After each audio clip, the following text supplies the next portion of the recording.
Now, there's a theory out there. There are actually 5 types of parenting. Number 1, authoritarian parenting.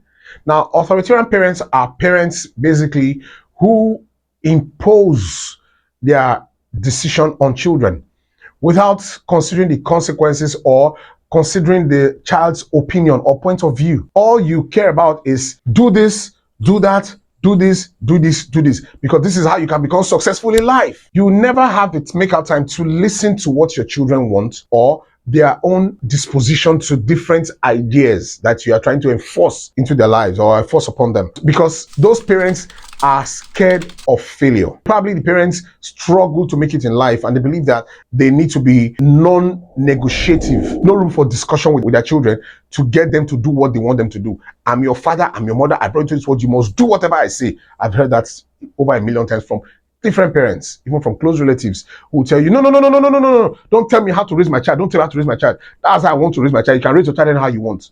Those are authoritarian parents. It has its side effect. Number 2, permissive parenting.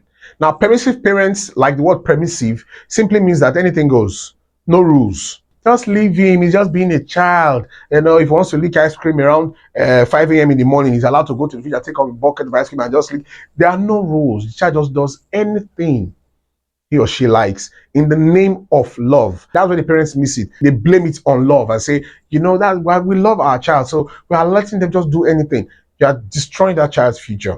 Number 3, which is actually my favorite, authoritative parenting. Now, authoritative parents, you might want to miss the similarity in the words with authoritarian and authoritative. They mean different things. For authoritative parenting, these are parents who believe and encourage the independence of a child, who consider the opinion, all right, the disposition of the child about decisions they are trying to help them make, all right, and give them the liberty, all right, to make some decisions for themselves.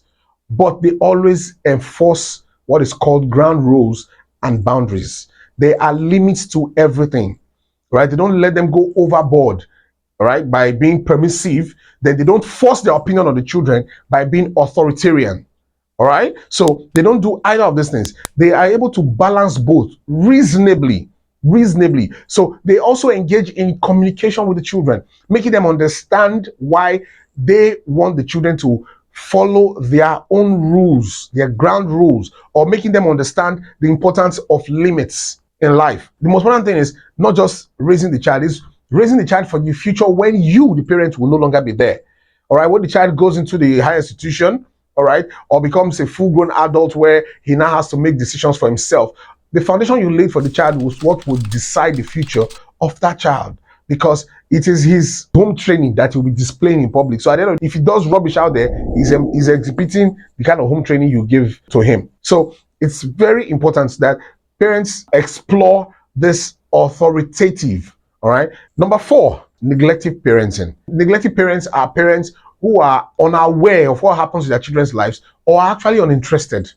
They are so selfish as parents that they don't even know the damage they are sowing into the minds of the children. You give yourself excuses to be irresponsible for the children you brought into this world. They were on their own and you just brought them into this world. And now you are so irresponsible and selfish that all you care about is yourself.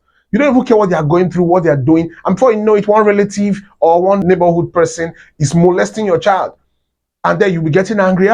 Hey, they did this to my child. They did that to my child. Why wouldn't they take advantage of your children when you are never around or you don't pay attention to details? Especially for those of you who have daughters, all right? Even boys right now are getting molested. So it's not even limited to just girls. It's as a result of how nonchalant the parents were. Probably they will use the excuse of, you know, my work is very demanding. They make a proper plan of how to take care of your children that it won't affect your work, because I understand that you have to work so you can make money to provide for these children. But nevertheless, there must be a plan for the children's welfare. Let it be priority. Then lastly, which is the most recent discovery in the theory of parenting, it's called the over-involved parents. So now the over-involved parents are those who practically want to do every single thing for the child, even if it includes breathing for the child. They can lend the child their nostrils to breathe with. They practically help the child make decisions. They actually live their lives with the child, for the child, in the child, by the child. Do you understand? So the child is unable to tell blue from yellow or red from green by himself or by herself. They practically want to live inside the child. All 5 parenting styles have little advantages here or little disadvantages here. But the most important thing is there are some theories out there, school of thought, that believes that you should borrow from all 5, all right, while raising your child. Why some believe that there are some you should never, ever practice, such as neglective and permissive. The neglective and the permissive actually have more like 90% disadvantages in my own school of thoughts, all right? 90% disadvantages over the 10% advantages that's left.